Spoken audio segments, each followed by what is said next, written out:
Hello, Facebook. Welcome. We are going to be talking about the 7 habits that you need to develop for the new year to achieve your healthy habits or your healthy goals, like weight loss or just being able to tone up and get healthy. All of these things are going to help you do that.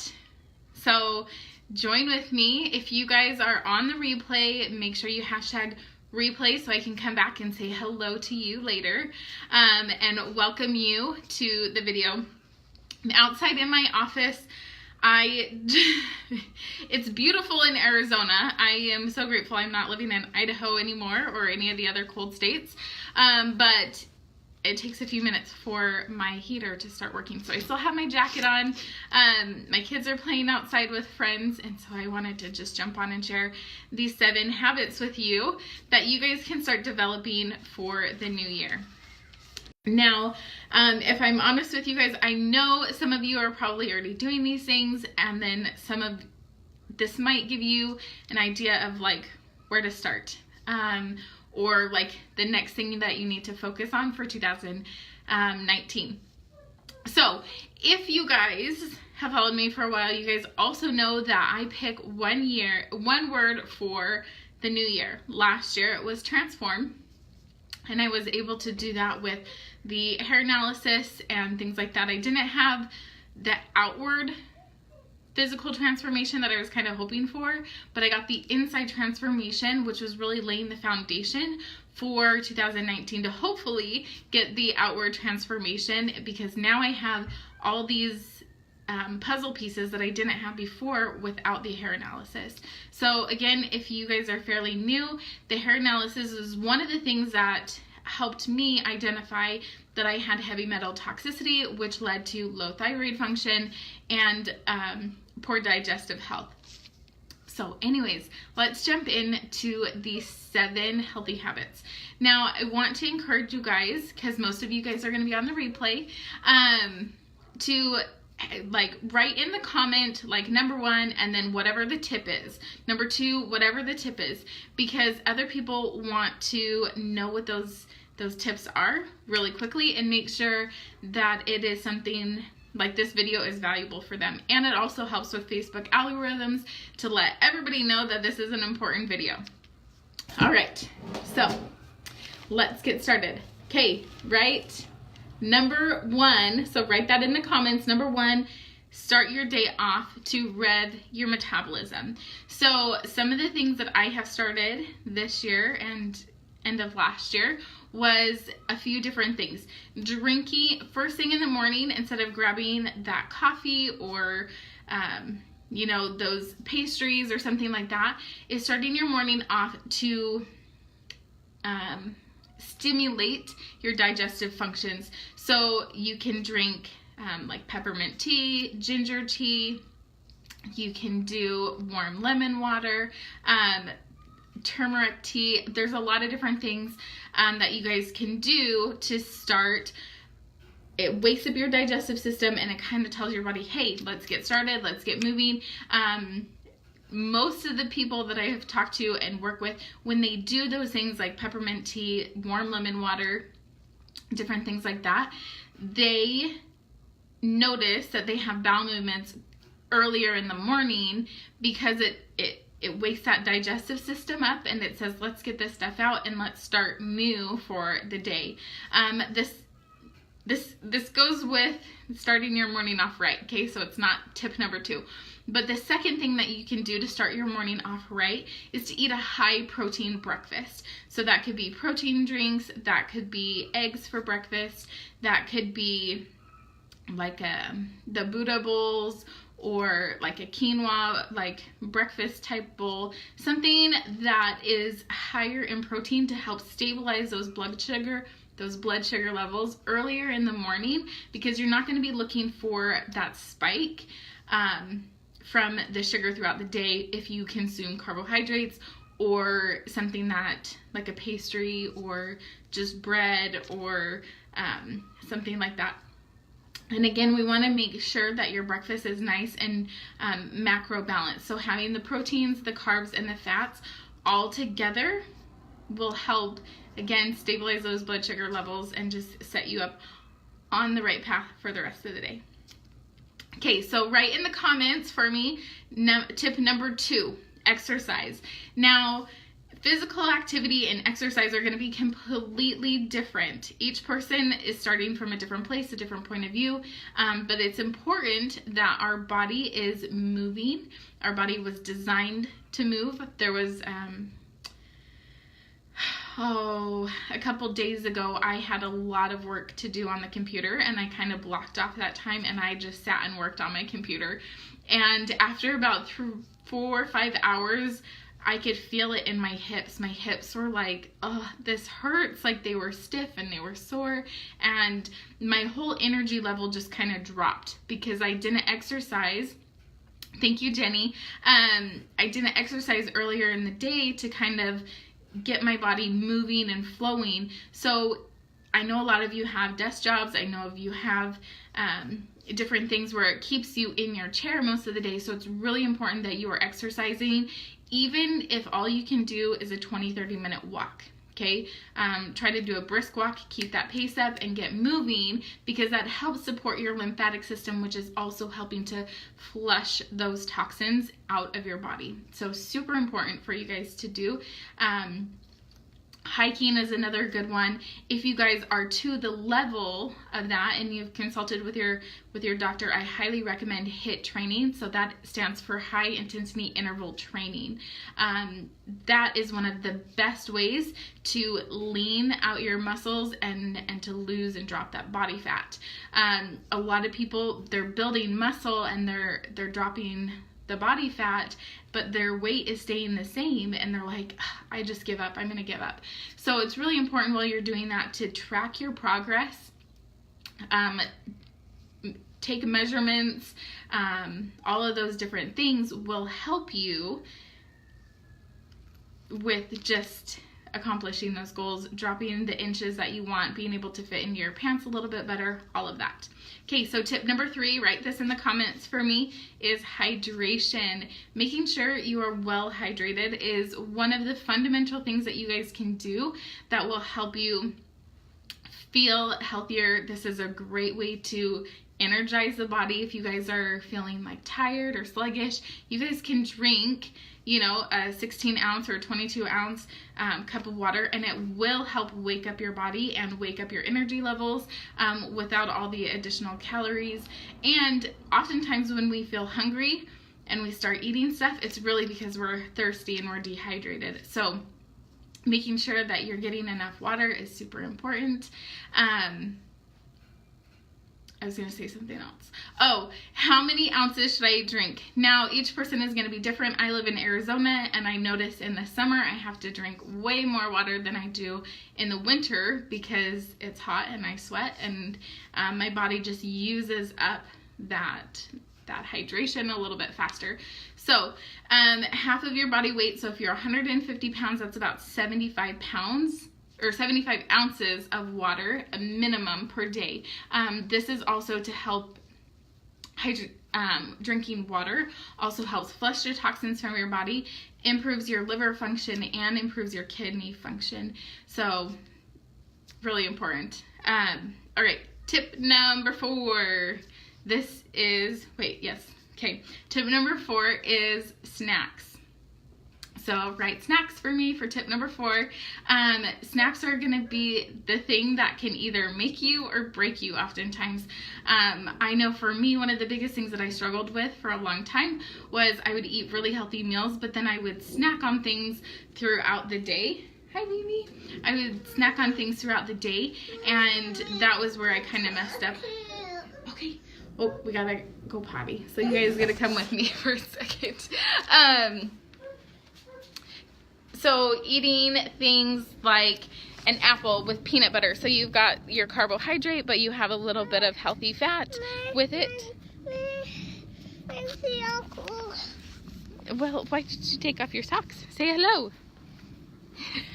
Apple with peanut butter, other like fruit drinks and snacks. Hey, just a second. Protein drinks.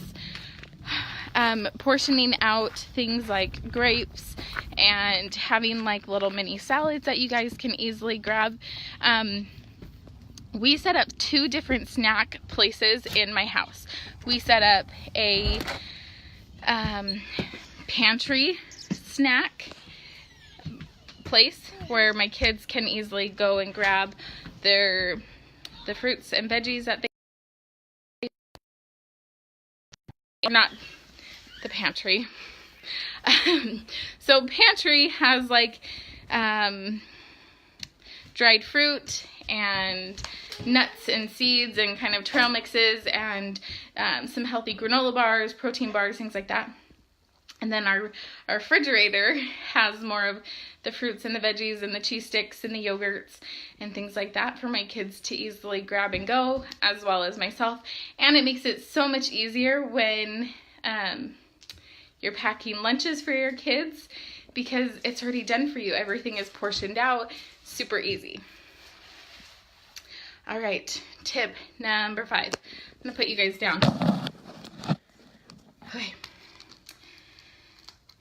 Tip number 5 kind of coincides with number 4 and what I was talking about. So I was talking about, you know, being prepared with your snacks, having those things planned out. So tip number 5 is plan ahead for success. Through the holidays, I did not meal plan. I did not meal prep the way that I normally do, because I felt like things were busy and I was like, well, you know, this and that, and I had all kinds of excuses. And I noticed that my eating habit, my family's eating habits kind of suffered because of that. And so we kind of course corrected early on. We started out right after Thanksgiving. We went right into a 10-day vacation to California. We went to Disneyland, and that just kind of like turned everything upside down, and then coming home to all the things and the holidays. And so what I did is, again, if you guys have followed me for a while, you've probably seen that I have a binder where I have menus for my family along with grocery list. Now, this is time up front to invest in making like a master grocery list for it, kind of planning your menu ahead. But it saved me. I was able to say, you know, go through and say, nope, okay, yeah, that one looks good, I'm gonna do that, and then grab the grocery list and go shopping. Or actually, I click listed a lot. We did grocery pickup. Again, just saved me a lot of headache and a lot of hassle through the holiday season. So if you guys have some of those things put in place, it just makes things so much easier long term, and easy to course correct early on. All right, so tip number 6. You guys ready? This is like the most simple one, but like probably one of the hardest ones, at least for me. And that is sleep. I love to sleep. I don't have a problem falling asleep. I don't have a problem staying asleep. I have a problem getting in the bed.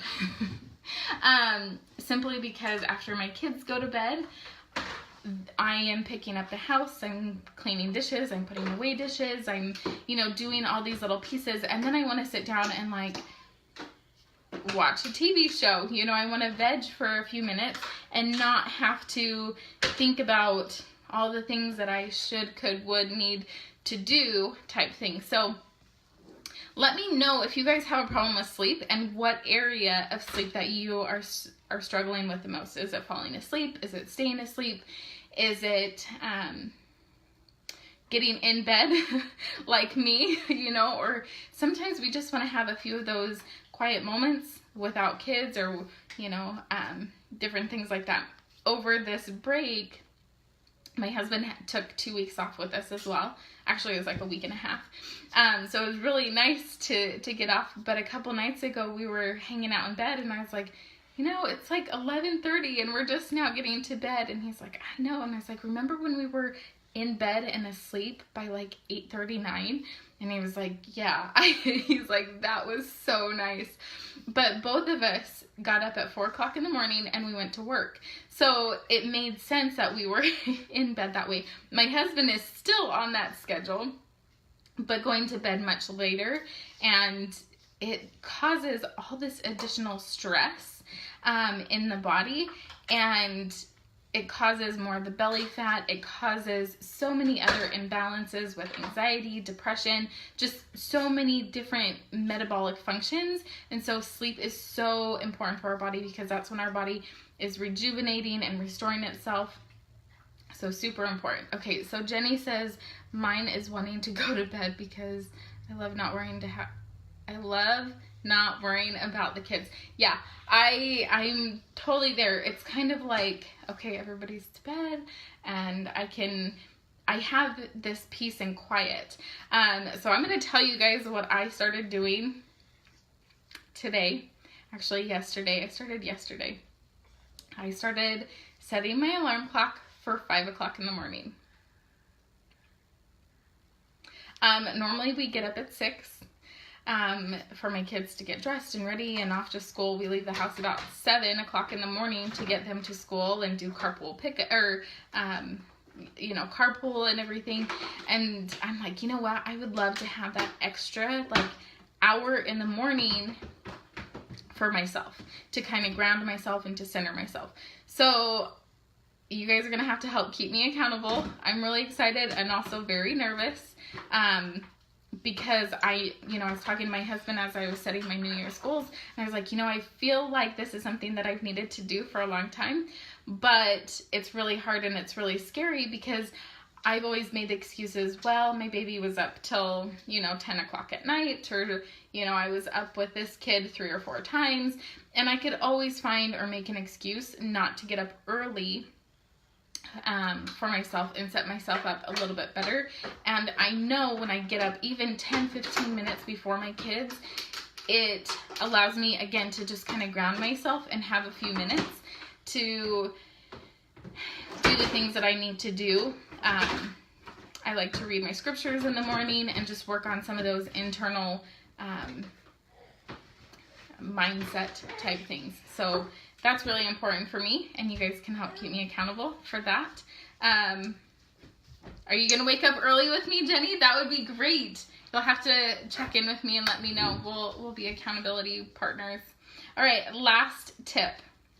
And again, one of the most important things for me is number 7. So the benefits of mindful eating.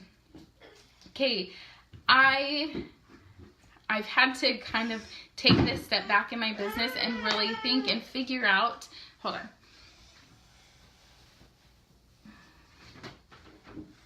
All right, my stance with all of the different things. Okay, so I went to school, I learned all about health and nutrition. I learned about, working and listening at the same time. Okay, you can't fall asleep. All right, so maybe we'll talk about some tips for that in a minute. I'll go back to that. So mindful eating. We learned about mindful eating. We learned about like intuitive mindful eating. We learned about time nutrition. We learned about intermittent fasting. We learned about all these great things. And you guys know the name of this business is all about sustainability. So sustainable wellness, right? Sustainable nutrition is my main focus and my main goal. And that is not going to look the same for every single person because we are all genetically and metabolically different. Potty goer right here. Hey, come up here and wash your hands. Yeah. Right here.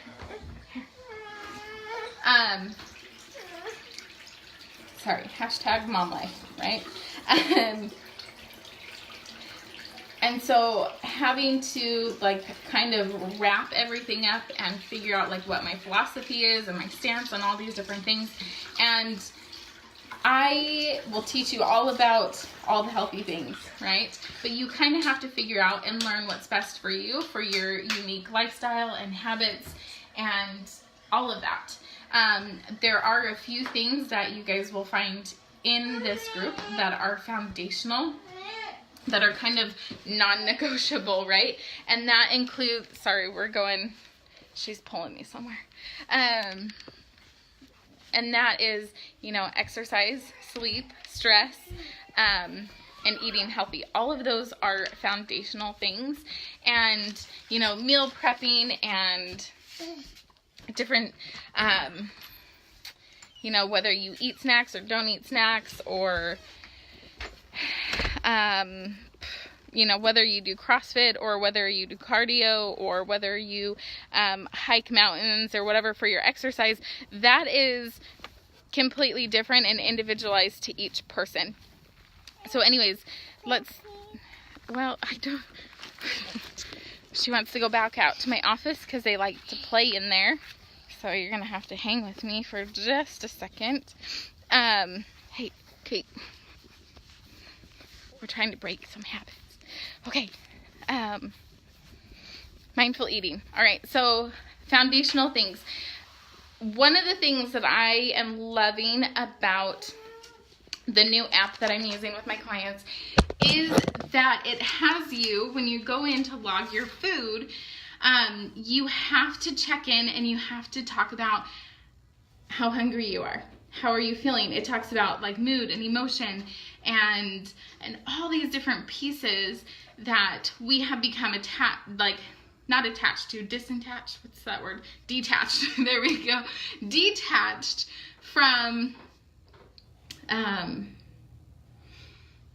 our eating. You know, are we hungry? Are we not hungry? Are we really thirsty like we just talked about instead of hungry? All of that is super important for us to know and evaluate before we put food into our body, and it's really easy to get off track. So, I should have written down my mindful tips. Okay, so check in with your body first and say, am I hungry? Is it physical hunger or is it emotional hunger? Okay, that's one of the biggest things with mindful eating, is knowing if it's the head hunger or if it's the heart hunger or if it's the belly hunger, right? Is it that time, you know, it's 12 o'clock, it's time to eat lunch. So that's the head saying, okay, it's time to eat, let's eat, right? Yes, mindful eating is number 7, sorry. You know, the mind could say, you know, oh, it's 6 o'clock, it's dinner time, we need to eat. And so instead of checking in with your belly to say, am I hungry, you're looking at that clock. So that's kind of like the head hunger. The heart hunger is emotional. And I find that this is probably the biggest struggle, the biggest pain point for a lot of women, because we are not getting some type of need met in our life, could be totally, I mean, all different kinds of reasons, right? It could be financial, it could be relationships with our spouse, it could be kids, it could be, you know, church relationships, it could be the house that you live in, it could be, you know, all these, I mean, we could probably go on and on and on about, it could be past trauma, right? Like, there are so many different things that heart hunger could stimulate. And those are like the feeling emotions. And then there's actual physical hunger. Hold on. Okay, so physical hunger looks like our body is physically hungry. We have that gnawing, that churning, that like warming sensation where you're like, oh, like I want to eat, but you know, maybe I don't know what to eat, or oh, now I got to cook something or whatever. And so it's easier to just grab that cinnamon roll or that muffin or, you know, those chips in the pantry, because you're like, I'm physically hungry, but I don't know what to eat because I didn't plan ahead. So, I think that's all of my main the mindful eating tips and tricks for you guys today. Thank you for joining me. If you guys have any other questions, oh, you know what? Maybe let's go back. I can't do that. It's not letting me scroll up to Leanne's. I think she said she has a problem staying asleep. And, so I actually had a client come to me and she's like, you know, between 2 and 5, I wake up and I don't know what's wrong with me. I always have to get up and I just, like, it's hard for me to go back to bed. I don't wake up and then go back to bed.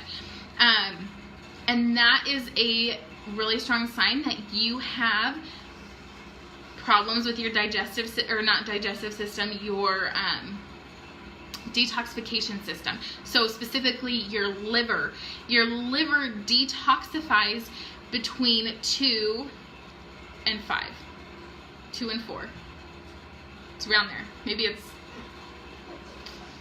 it's between 1 and 4. Shoot. But usually in that, like, that range. I'm pretty sure it's between 2 and 4. 1 and 4. It's like a 3-hour window. So whatever that is.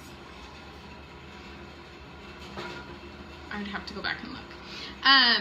So that's a really strong sign that you need to detoxify your body, and doing some of those things that we talked about earlier in here, like number 1 was start your day off right, and drinking like that warm lemon water, drinking peppermint tea, drinking ginger tea.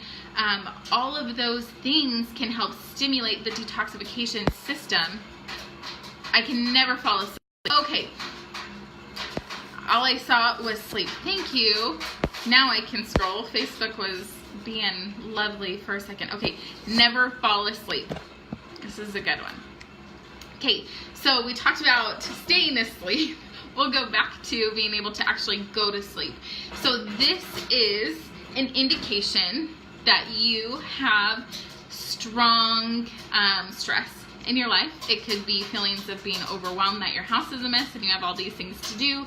It could be like some PTSD from something. It could be, so PTSD is post-traumatic stress disorder, if you guys aren't familiar with that. Maybe there was a traumatic experience. Maybe finances are causing a lot of stress in your life. And so that is secreting cortisol into your body, which is the stress hormone. And what happens under chronic stress is your body peaks at nighttime. So meaning you have more energy at night and it makes it hard to fall asleep. So we have to kind of reverse that polarity in the body.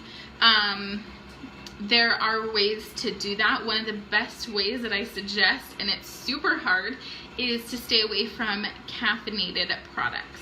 Okay, so even chocolate and things for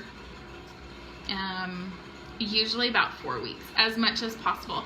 And because that is draining for your adrenal glands, there are some really great supplements that you guys can take. I have several here in my home that I use.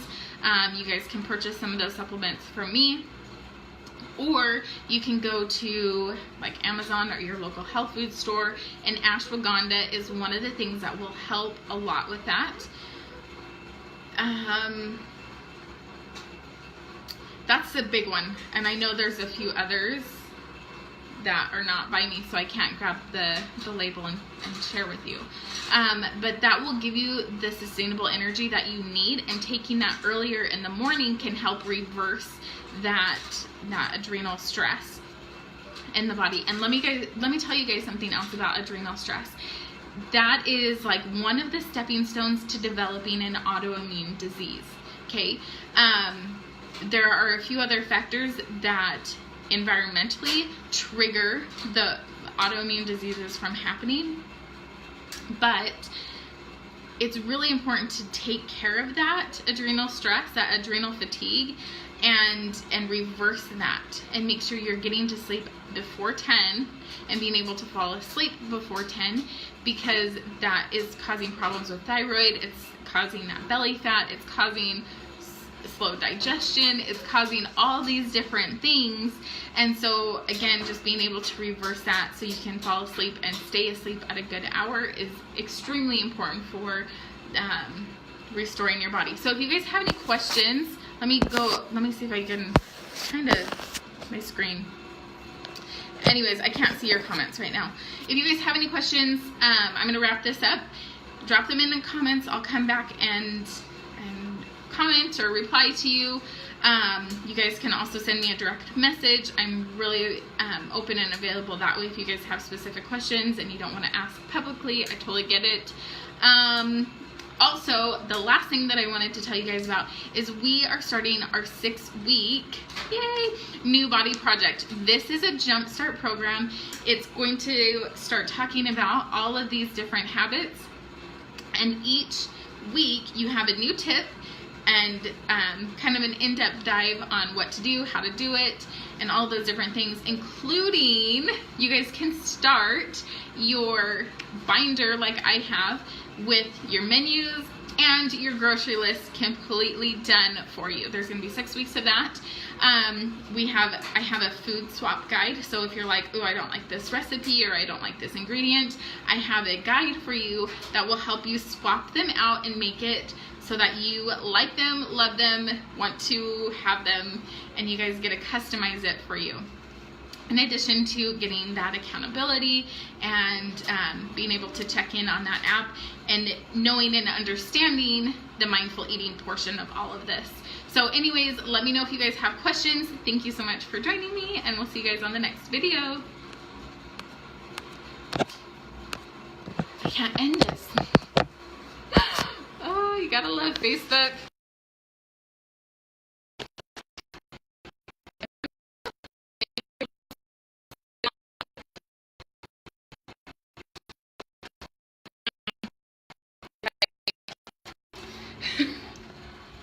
Oh, technology, you guys. Oh, I gotta love it.